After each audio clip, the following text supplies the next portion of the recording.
Is, a show where we look at misfires, mistakes, and miscalculations from all throughout history. I'm Tony Southcott.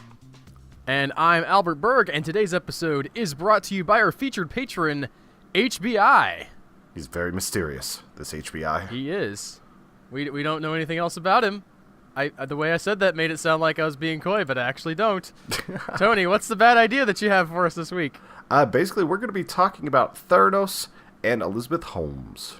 This all starts because medical costs in the United States have skyrocketed to a point where it might as well be a child shouting about gazillions of dollars.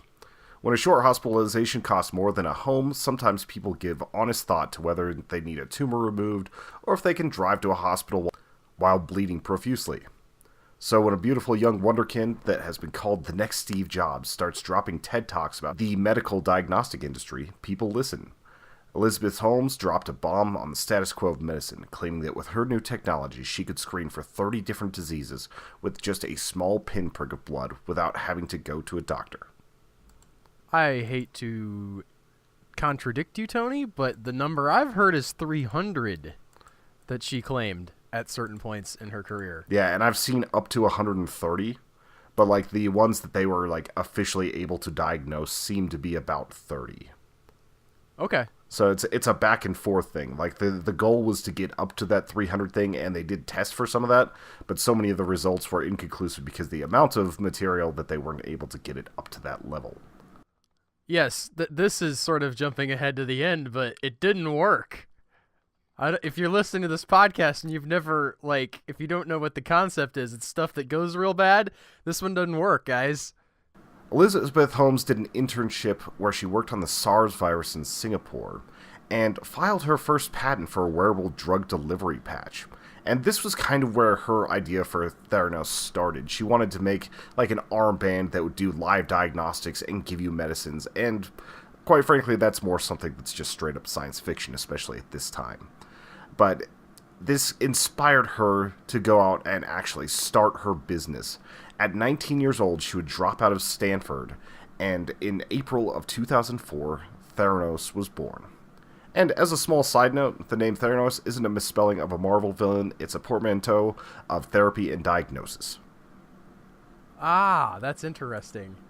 You know, in some of my other research on this topic, they interviewed this guy who is, I believe, Greek in his origin, and he said that his initial interest in the company was due to the fact that the term Theranos sounds similar to Thanatos, which is a real word, not just like in the Marvel universe that means death, and something else that meant something equally negative. I forget what he had said. Then he was like, "Why would you call your company Theranos?" And now I know. Yep, so it was just a very simple thing for therapy and diagnosis. It makes a lot more sense whenever you actually have that and don't go with the whole Greek death thing. But maybe she should have done a little bit more research on that. Yeah, well, you would think at this point, if they were making this company in 2019, they would look at, the Marvel Infinity War movie and say, maybe we'll call it Mr. Goodbody's blood test instead of Theranos. Or the Holmes test or something like that, since she was so popular. Yeah. But the stated goal of her company was to democratize medicine, and the whole first idea was to reap as much data as possible from a few drops of blood. This wasn't without some dispute. Several of her professors said you simply couldn't do these tests with such little amounts of blood. Unperturbed, Holmes marched forward. Not all of her professors were against her, however. Some said that they might as well have been looking into the eyes of a young Bill Gates or Steve Jobs. And there's a really weird thing where they keep comparing her to tech gurus. Whenever they are in Silicon Valley, they're in Palo Alto, she very much has that style. But there's such a huge difference between like the verifiability of medical and the verifiability of tech products. Like tech products, you just have it in front of you and you know what it is. Like there's so much more that goes into medicine, and I don't know why they kept giving her this equivalence to Steve Jobs. And that's something that was exacerbated because she wore turtleneck sweaters all the time. She even hired the same marketing firm that Apple did for some of their legendary ads, and only would meet with them on Wednesdays because that's when Steve Jobs met with them. She was just obsessed with the guy. Yeah, I think the answer to your question is sort of somebody was like, oh, kind of like Steve Jobs. And she was like, do you think so? Oh, my goodness. Yes, like Steve Jobs. That's the impression that I got, where she's just, like you said, she fixated on Jobs in particular and toned her voice lower so that she sounded more, I guess, like she thought Steve Jobs sounded. Yeah. Definitely made her sound more mysterious to people who she was talking to. Like, oh, here's this woman with this very deep voice. It's very much a deep baritone as well. And a lot of people thought that that was her natural voice, but it was exposed later in a few podcasts where she let the voice slip, that it's just like, she's got a very like bubbly, like young woman's voice. And instead she ends up doing... Which is fine, by the way. But she read studies that people are more trusting of women with deep voices, so she decided she would affect that. Which is also probably true. I can't actually fault her for, like, trying to use people's psychology against them. I don't understand that, because whenever I first watched her TED Talk, immediately I was like, that's not a real voice. That's just weird. Which, like, whenever I hear something like that, immediately makes me think, oh, that's, like, psychopathic behavior. That's just not... Maybe? Like, I just don't trust people that are being fake from the first moment you see them. Like, that's just disturbing. I have those thoughts, and then I think, am I just being mean? No, I don't. Maybe I'm like, I don't trust this woman. Then again, I knew the story beforehand. I admire your your trust in your own instincts, Tony. Oh, it's like people who cheat at golf. If they're willing to cheat at golf, they're willing to cheat at other things. So you got to watch people for the small things. With humble beginnings, renting out the basement of a college house, she got to work. By December... she couldn't get a garage? Yeah, I was wondering about that. Like, I wonder if she was disappointed that she had to do a basement instead of a garage. They're all bought up by all the other startups who want to start in a garage. I imagine that... If you have a garage in Palo Alto, rent is sky high. Yeah, I imagine that's actually a pretty common thing. People are like, I bet I could get a few grand a month for this garage. Then again, like, they're probably paying $1 million for their house, so it probably evens out. By December of 2004, her company went from nothing to having raised $6 million in venture capital. This is where the snowball effect started. Investors started to catch wind of this and wanted in on the bottom floor. And a lot of these were set up by her father, who had some influence in the business world, and by a lot of people at Stanford University. Like, that's how she ended up getting former Secretary of State George Shultz, which he's a big deal. A lot of people consider him to be one of the main reasons why the Cold War ended. Like, that is a big thing. And by the end of 2010, Holmes had raised $92 million and attracted some very heavy hitters in U.S. politics. Everybody from Henry Kissinger to General Mattis and a slew of other military and banking members. Yeah, the board of Theranos looks like some president's cabinet. And to the point where many of the people on the board actually had been on a president's cabinet before. Like, there were 2 secretaries of state. There was a secretary of defense. You're talking about, like, I think there was 2 admirals. Like, it looks like it could be joint chiefs of staff or something like that. But once again, we're talking about a medical company that doesn't have anybody with medical experience on their board. Right. Someone who dropped out of college at age 19 because apparently she thought she had learned everything that she needed to know about medicine by age 19. Yeah, and engineering. I realize that there's some very smart people that may have absorbed a lot of their college at that age, but A, I would assume that they would actually finish their degree, early because they're so smart, and B, that's not her. Yeah, it's just not her. Yeah, she's not Tony Stark. And she's not Bill Gates either. Bill Gates dropped out. But she looked like him. Yeah. I mean, not exact. You know what I'm saying? Like, that's definitely the persona she was going for. Well, like, the persona she had was sort of this interesting femme fatale. She's just this tall, blonde woman with giant blue eyes that is fairly charismatic. Like I said, I didn't believe the charisma because of that stupid voice. But apparently she had a very strong effect, especially on older men. That's them. I mean, I don't want to... Like, dudes are dudes, Yeah. Like, there's a certain part of us that's going to be like, oh, she's pretty. She doesn't sound like a complete idiot. Yeah, and also, It's like she did kind of have a thing for older men, considering that she was dating the COO of Theranos, who was 19 years her elder. Yeah, that guy is interesting. I don't know how much you have about him in your notes. There's a few things in here. We'll get to him in a little bit. Okay. But during this time, Theranos operated in what Holmes called stealth mode, as the business had hundreds of millions in investment and an elite board, but it didn't even have a website until 2013, when they came out of the shadows with a huge announcement saying they would be partnering with Walgreens to make self-serve diagnostic programs.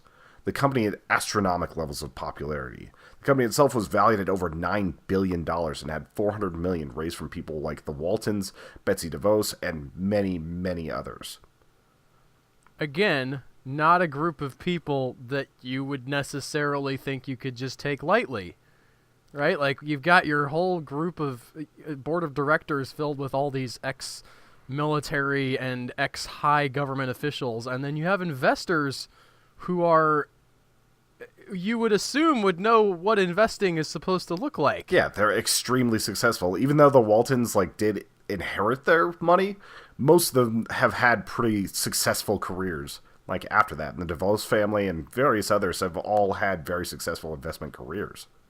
Yeah, I don't know so much about the Waltons. I know that mentioning them is probably going to trigger some people, but let's just assume that, if they don't know what they're doing with their money, at least they have some people talking to them that is helping them not to just blow it all. At this point, Holmes was everywhere. She became the darling of Forbes magazine, dropped a TED Talk that got hundreds of thousands of hits, in which she called for numerous changes in U.S. laws to allow for self-diagnosis.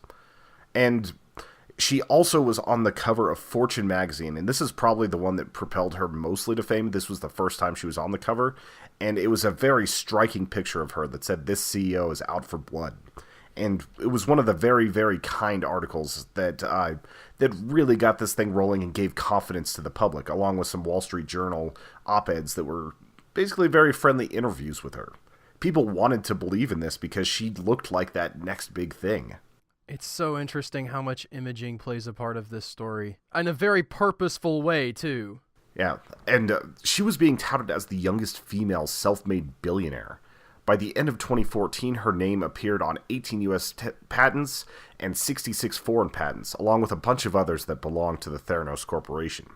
During 2015, Holmes established agreements with the Cleveland Clinic, Capital Blue Cross, and America Health to use Theranos technology. She was making these deals, and she was putting them out there fast. She was promising results that gave better testing for far less money, because the testing industry alone in this country is about $75 billion. It's a huge industry, and she was talking about cutting that down while basically giving better testing. It is a real issue that somebody should take a look at, because, your doctor, who you go to, and you have basically an idea of how much he's going to charge you, right? Probably before you go in, but he might recommend you for some tests. And if you get sent out of network for the tests and don't realize it, suddenly you're on the hook for $12,000 for something. Yeah, the most I've ever gotten was I think $250 per test, just to test some simple things that I had to do every couple months, and that was with insurance coverage helping it. So it's yes, exorbitantly expensive and just hard to do sometimes. I've turned down tests because of that. It's not. I guess what we're saying here is it's not a problem, right? If this actually worked, it would be great. Yeah. Just like if perpetual motion worked, it would be great. Or cold fusion, or various other things that we really, really want to work. Also, this company had successfully lobbied to change testing laws in some states. In Palo Alto, they just kind of started doing it.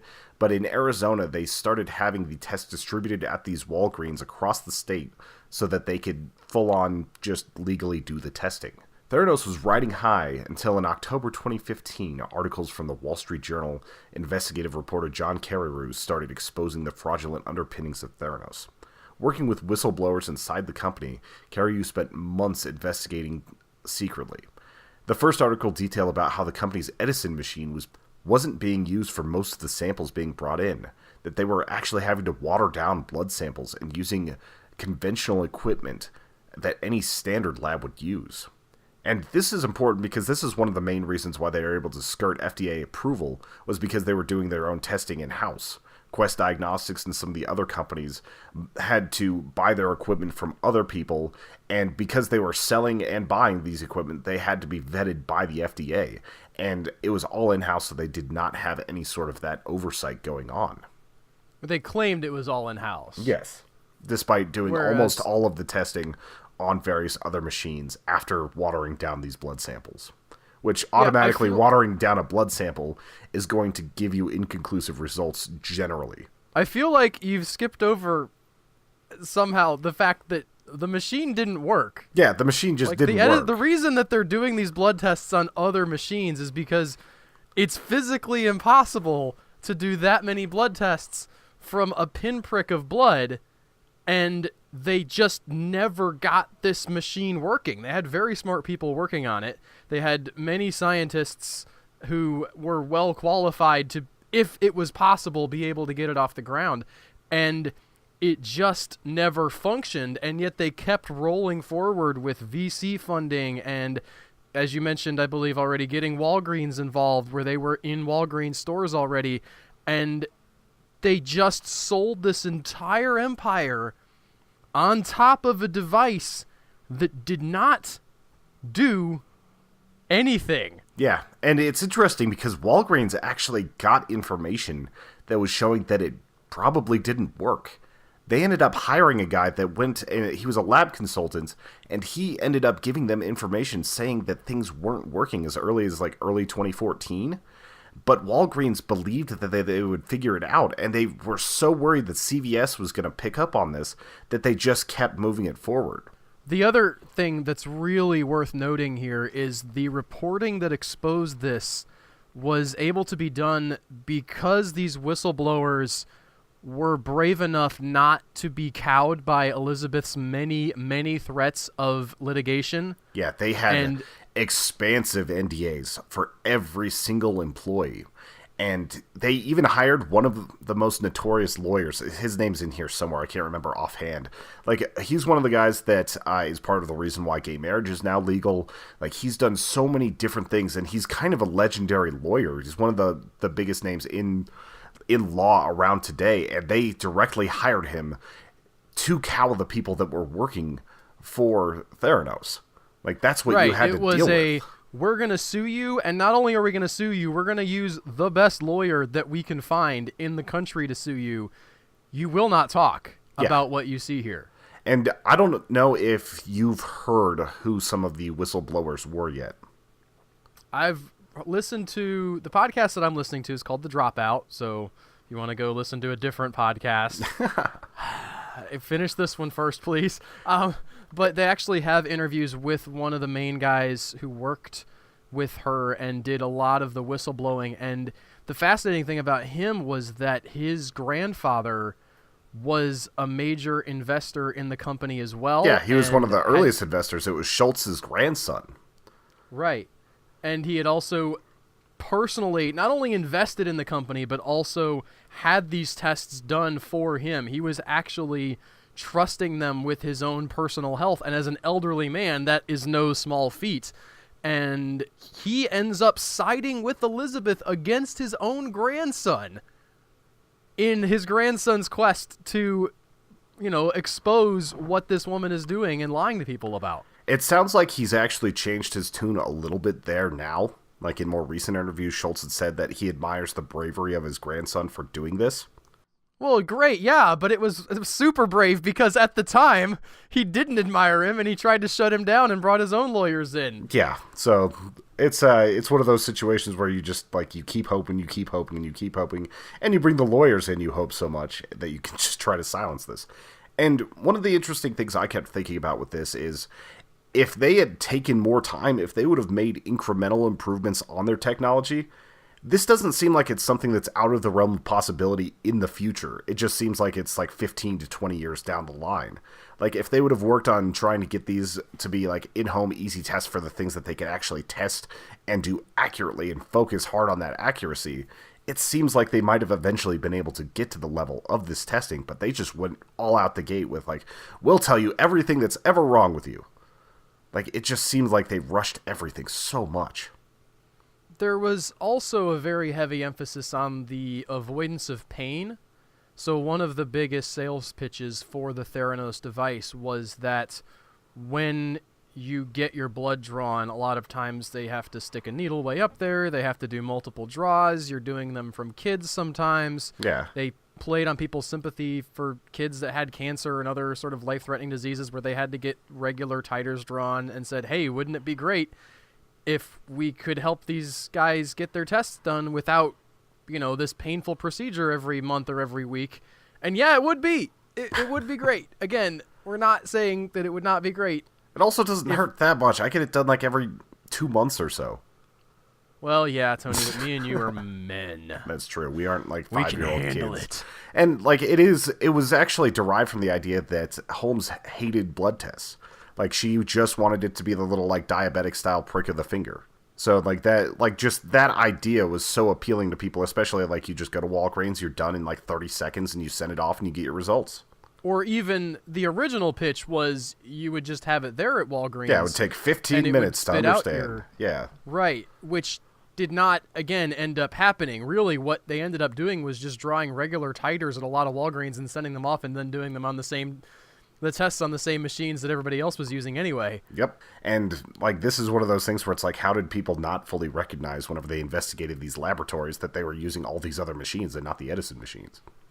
They did a lot of tricky stuff. I mean, I'm on board with you, Tony. I wish that they had been more diligent in searching out the truth, but the Theranos people were pretty good at the sleight of hand required for, oh, I'm just going to draw a little bit of blood. Oh, man, this machine, we're having a little trouble. Why don't you guys just go out to lunch, and we'll get it for you right when you get back. And then they would just run the test normally or make something up, right, while the people were gone. And they basically were making up results for, I think the final count was like 1.5 million blood tests, something along those lines.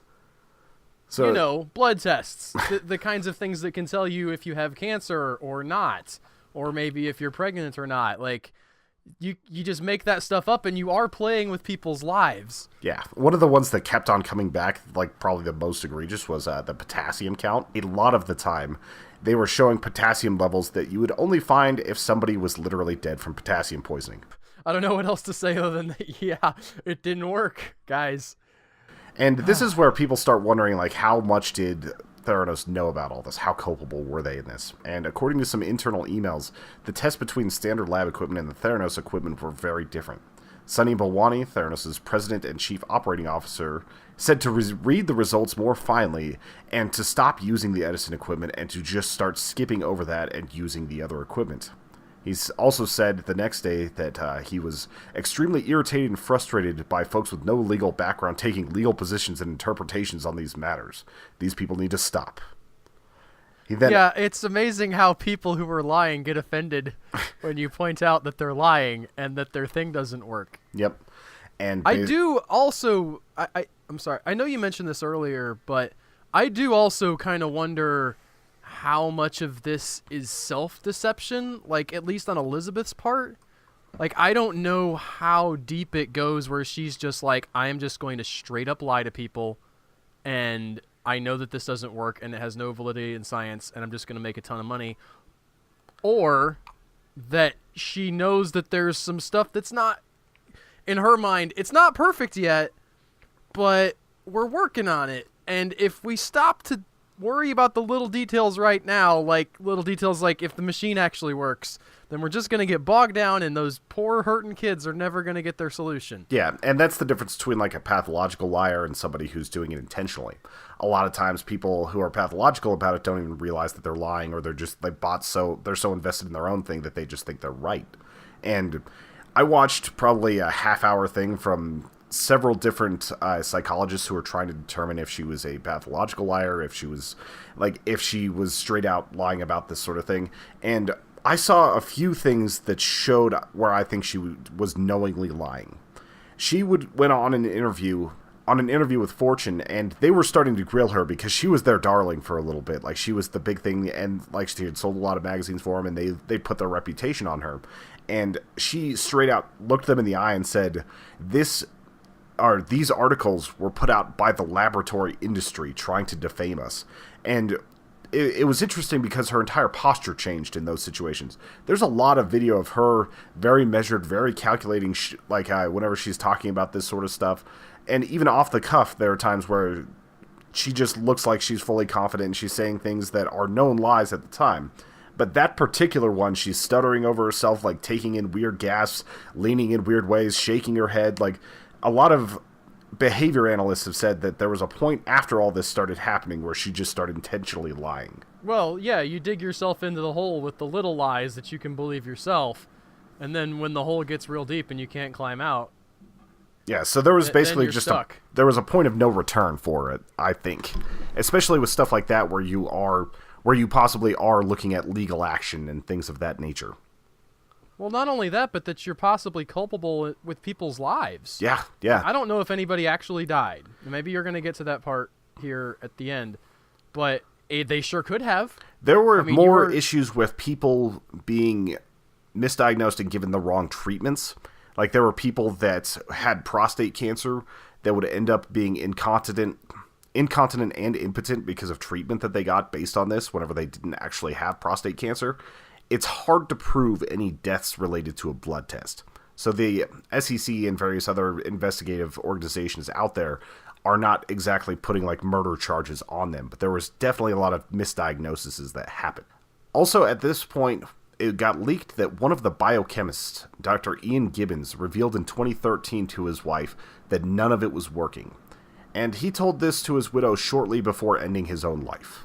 Which I would also point out some people think was influenced by the fact that he wanted to go public with this and was very heavily threatened again by Elizabeth and Theranos with litigation. Yeah. That he felt responsible somehow and wasn't able to fix the problems that he felt like he had caused, and it weighed down on him. That is, however, that's speculation. Reading a lot. Yeah. Yes. It's one of those things where if it was more related to his own health problems leading up to that, it seems like if somebody was going to, was worried about being a whistleblower and all the legal ramifications, that they would leak it all and then commit suicide. But it's hard to get into the mind of somebody who's obviously that depressed and that kind of withdrawn. There's just only so much we can draw from it from the outside perspective. There were definitely other things going wrong in his life at the time, as you mentioned, health problems and stuff, so... Yeah. It was a mess for him. This did not stop the company from touting the benefits of their Edison testing machines in their marketing materials.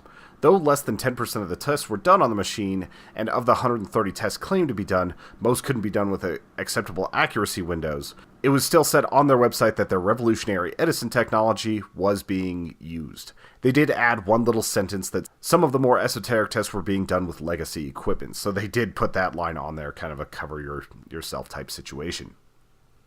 Yeah, some of those really esoteric tests, like blood sugar and things like that, they're tough to get on the Edison, so we send those ones off. Yeah, and this gets back into what we were talking about a few minutes ago. Like, whenever you have these tests being so inaccurate, that's whenever it starts getting dangerous.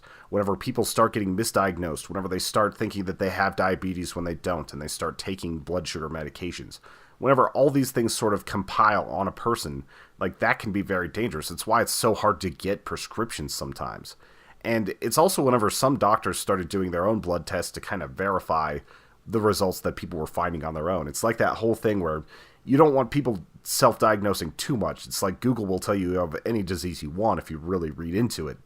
So giving people some numbers that they can't fully interpret, it just leads to more misdiagnosis. And they wanted to cover themselves and get those verified from independent labs.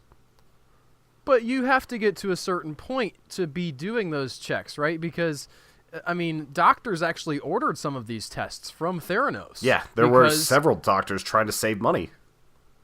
Right, which, again, is not, people want to save money in the medical industry. We talk about how much it's overpriced and things, but they ordered tests from this company that looked reputable to them, as reputable as any other testing company, that had this great press. They didn't have any good reason to doubt them until people started publishing articles sort of talking about the problems. And the extensive image control that they exercised through all of this, I think, really played a part in people looking at them and saying, well, they look fine. Yeah. Well, let's just go ahead. And they were very good with their damage control. And even before these articles came out, they were threatening the Wall Street Journal with their lawyers, saying that if any of this came out, it was going to be huge. And there's also an interesting Rupert Murdoch connection that we're going to get to in a minute.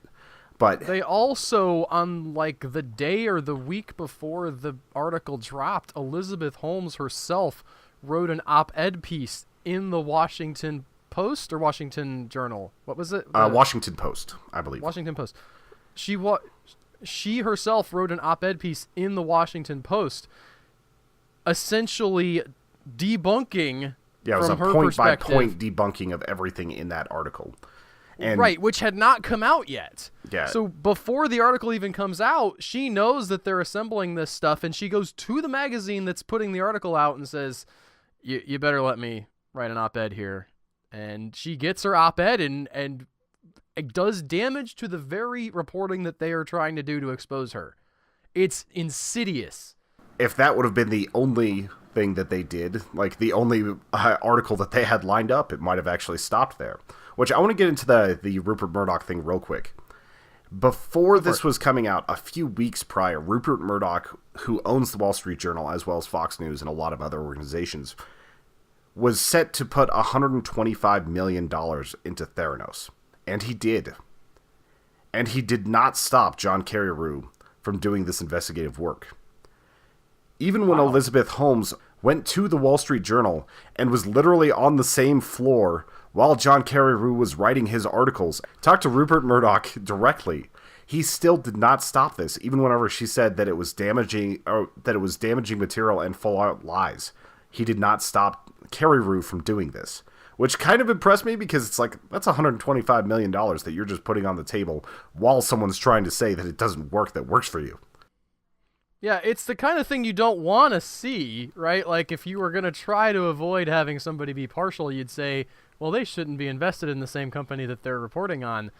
But for him to actually have been invested and then let the very, very damaging reporting go on, that's a level of integrity from some, I don't know how people feel about Rupert Murdoch, but it's usually not very good. If we're being honest, like, there's a lot of people that really do not like him or his news organizations. But to let that go, I kind of wonder if he almost did it just to avoid, like, insider trading type stuff, too. That could be. Like, if he were to all of a sudden, like, if he was lining up $125 million and all of a sudden stopped because someone exposed this, that might be considered insider trading, but I don't know if it was, like, a lack of communication or if he thought, oh, they'll be fine. It's interesting that he didn't interfere. Yes. I want to, you know what? I said I don't know how people feel about Rupert Murdoch, and I hedged what I was going to say. I'm going to go ahead and say what I was going to say, and people can be mad if they want to. The way that I read that particular situation, it sounds like that he acted with integrity. Yeah. That's what I was going to say, and I'm going to say it. I feel like I agree with that. Like, in an interview, Carreyrou was talking about how he felt that he managed himself very well considering how much was on the line. So I'm going to go with the fact that even the investigator thinks that he did it right, even though technically he's his boss, but he lost all that money. Yeah. So to not try to stop it is acting with integrity in my mind. To actually invest the money despite knowing that this article was coming out might just be dumb, though. So there's a little bit of different things going on there. We were talking about image earlier, and as part of the damage control, Elizabeth Holmes would appear on Jim Cramer's Mad Money.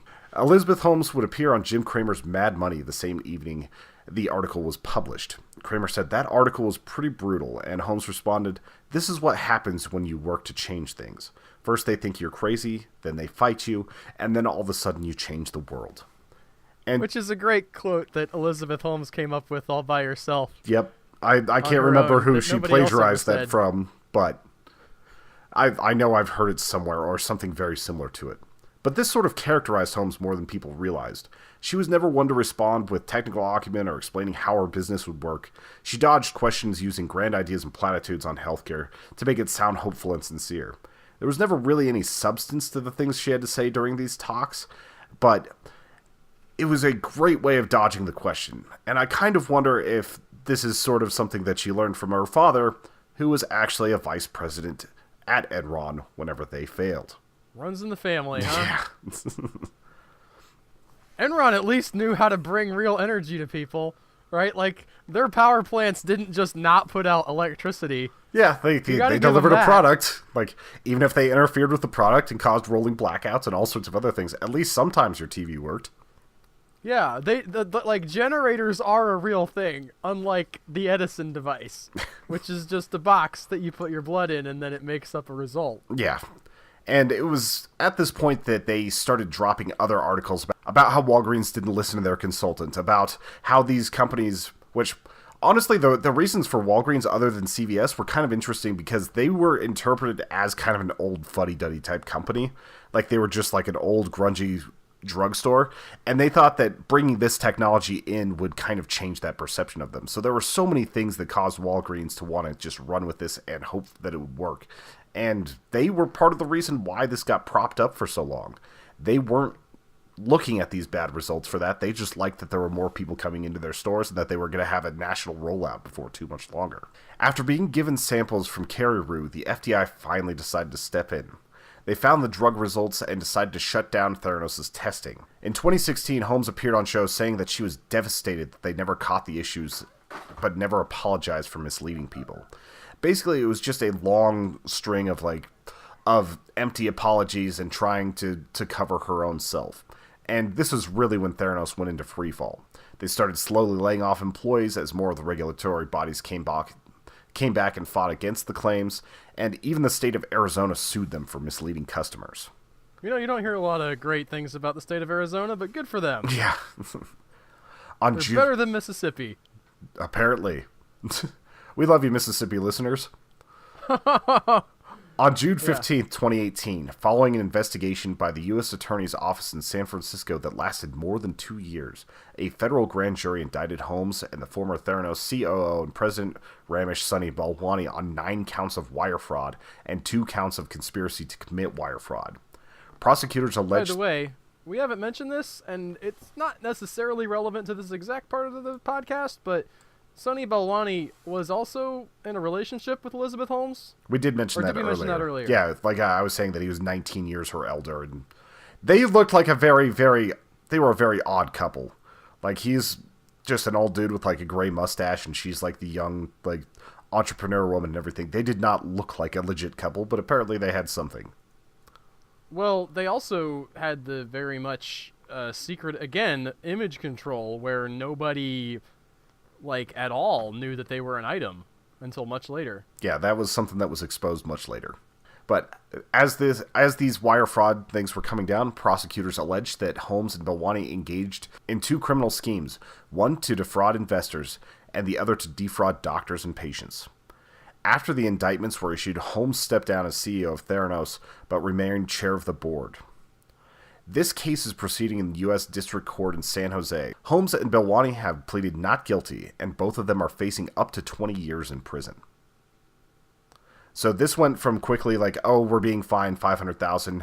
Oh, you're being banned from being a CEO for 10 years. Oh, like all these other things, and your net worth is gone, to literally facing down 20 years prison time. So it's getting pretty serious for them. We'll have to wait and see what happens as this court case proceeds. I hope that they have enough to put him away. Yeah, I don't know if it's worth 20 years since it wasn't something that was like full out killing people, but they definitely deserve for defrauding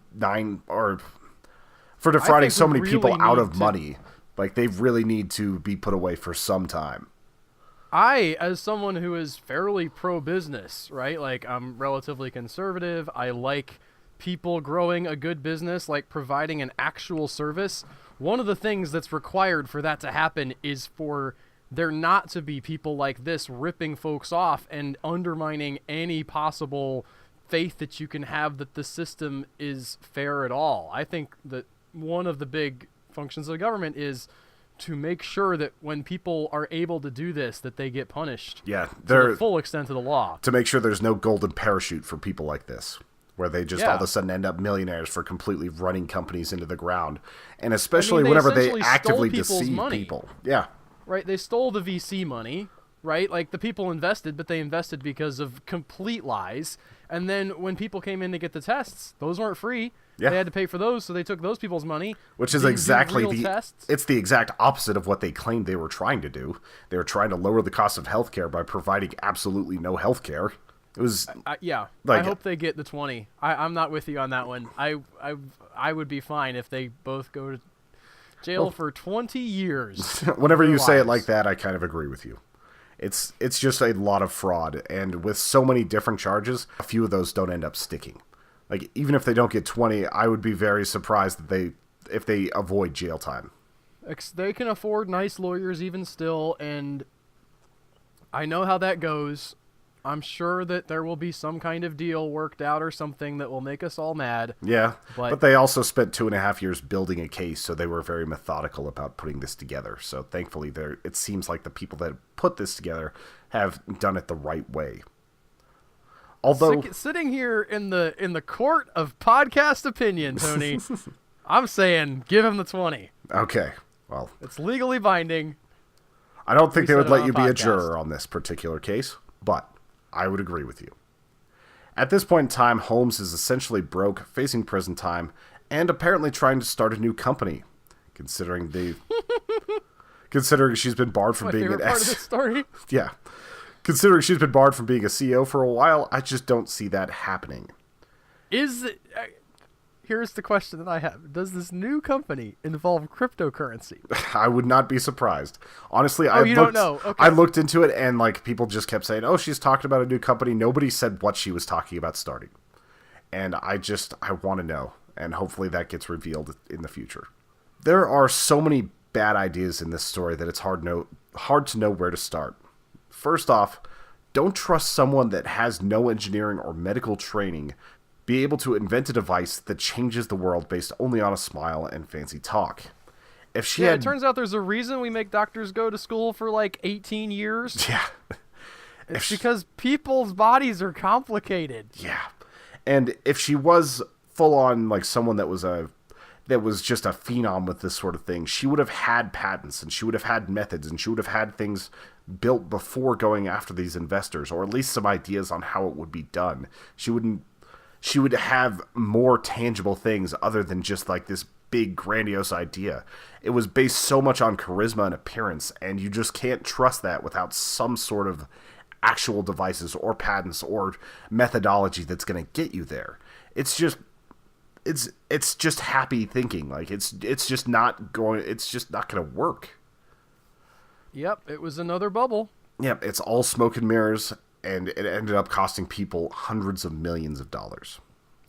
Next is to be careful of the hype surrounding people. Just because someone is on a cover of Fortune magazine with a fascinating story doesn't mean that they're beyond skepticism. Somehow Holmes managed to navigate their way past speculation based on a charisma like Ponzi and some of the other people that we've covered on this podcast. And there's also the whole idea of like just not having things verified by government agencies, which even with my more libertarian views as far as like some healthcare stuff, it's like, yeah, you should probably have more than like, I think it was the Medicaid agency that was one of the only ones that could get in there and test things out for a while. It's like they probably should have had the FDA in there. But like I said, there's a ton of terrible ideas here. You guys can parse out some of them, but we can all look forward to the fact that currently this entire saga is being made into a movie by Adam McKay, the man who made Vice, The Big Short, and The Other Guys, which I did not know he Starring made Jennifer that Lawrence, by the way, which I found out as I was Googling pictures of Elizabeth Holmes, and she does kind of look like her. I would say that Holmes has a little bit of a like rounder, chubbier face, but I think she'll pull it off just fine. I don't think she has to look exactly like her for it to work as a movie, Tony. I was just saying, like, it's not that far of a stretch. Christian Bale looked a lot like Dick Cheney. Well, maybe they'll give her some cheek implants or something. Who knows? I'm sure it'll be interesting to see. And it's sort of interesting that Adam McKay is kind of making the bad ideas version of Hollywood movies. Well, I think that is going to do it for us this week on Bad Ideas. It was a little bit of a longer one, but this is a very involved story. And as I mentioned, if you want to go even more depth, there is an ongoing podcast currently called The Dropout that covers so much of this, that has interviews with people that were involved. I've really enjoyed that. That's sort of where I got the idea. I suggested to Tony that we should talk about this. So if you're even more interested in Elizabeth Holmes and Theranos, you might want to check that out. You should also check us out over on the internets at humanechoes.com. That's our sort of home on the interwebs. And if you want to support us, you can go to patreon.com/humanechoes and become a patron. And you can be one of those cool people that's mentioned at the top of the show as a featured patron. All right. Thank you guys very much. We will see you next week with more bad ideas. Bye, guys.